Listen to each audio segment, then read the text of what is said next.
Okay. Is the Peace Corps better for the young student who just got out of college or for the 68-year-old who just retired? You know, I don't know that I can answer that. I served at 25, and it was better for me at 25. I think certainly most people join in, you know, in their younger years, and 28 is the average age of the Peace Corps volunteer. It certainly, you know, has that many more decades to change your life and alter your life. We are finding that more and more countries are asking and requesting and certainly appreciating volunteers with a wealth of work experience that oftentimes 20-somethings might not yet have acquired. And so, you know, those 50-somethings, 60-somethings, 80-somethings, I think the oldest volunteer right now is 80-something. You know, there's no upper age limit. And so I don't know that there is a better time. I think that's a personal decision for everybody, but important for everyone to know that whether you're 20 or 80, there could be an assignment out there. More men or more women? More women currently serving, yeah. I think it's about a 60-40 split. Is that a good thing? Or does it matter?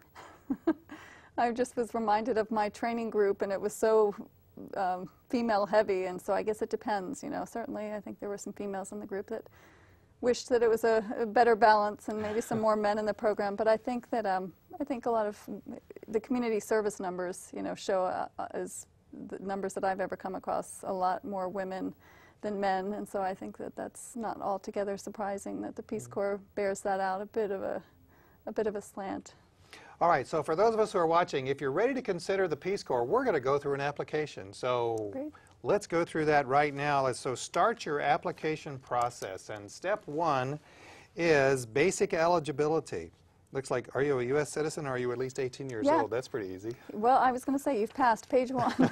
That's okay. So let's go on to the harder stuff then. Contact information, your name and address.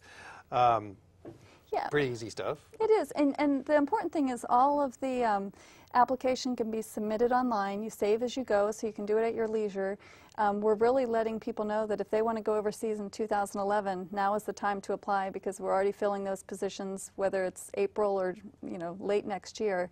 But all of the information that we're collecting in this, you know, front-end stage can be submitted through our online application. You mentioned the 18 and the U.S. citizen. Those are the only two basic eligibility requirements. But really what we're looking for, and you'll find as you navigate through the website, we're looking for people who are culturally sensitive, who have professional maturity, who can be self-driven. And so all of that, you know, have the volunteer experience and a commitment to service. And all of that will be captured in different ways through this application. And after a person submits the application, they should be contacted by a recruiter from our office very shortly thereafter, and hopefully moving forward. Okay, so before I get into the hard part of the application, which is about your qualifications, how much time does it take from, let's say, if I were to apply on November the 1st, how long would it take for there to be an answer? Yeah. In terms of an answer that we find you to be a qualified, you know, candidate, and we want to move you to the next step, you know, that could be several weeks. In terms of when you get your invitation, which would then have all of the specifics, you're going to Mali to work on X project and, you know, a particular month, that would that could be in the couple months following your meeting with the recruiter. It could be 6 months down the road. It really would depend in terms of your availability date. And so, and then do I go to basic training, because this is sounding kind of like military? Basic training. Then you would be going off to that 3-month training. 3 months training, okay. Yeah, and it's always overseas. You know, they used to train people here in the States. Oh, so I'm not going to Camp Lejeune or whatever Gomer Pyle was on? No, this would be, you'd be getting on the plane and heading off to the country where you'd be working. All right, well, let's go to the hard part of the application then. Educational background. Do I have to have a college degree? Can I do it with a high school degree? You can do it with a high school degree. 90% of the volunteers overseas have a minimum of a bachelor's degree, and so it's competitive on that front.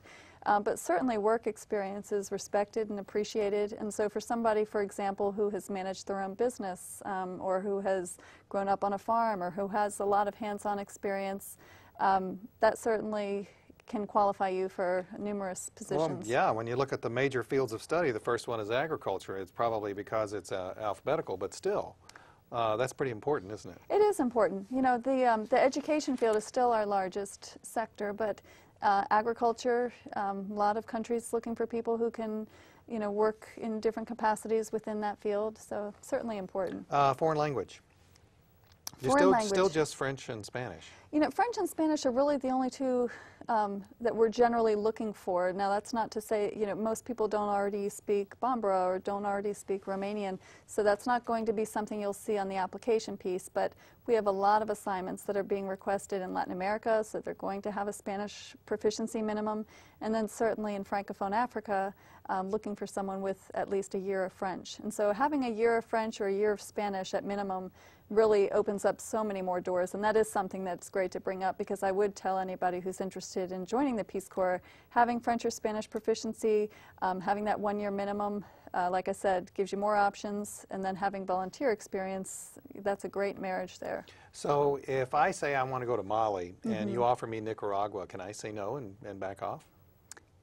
You could, you know, there wouldn't be a guarantee that you would get another invitation. And one of the things that we make very clear in the recruitment field in talking with potential candidates is that matching someone up with a specific country request doesn't work well with our system. We're really placing you based on the needs of the country, the host countries. And so we really encourage people to be as flexible as possible. The application does ask if you have any regional preferences, and so something along those lines is much more easy to accommodate. Okay, so the application process seems to be really pretty simple.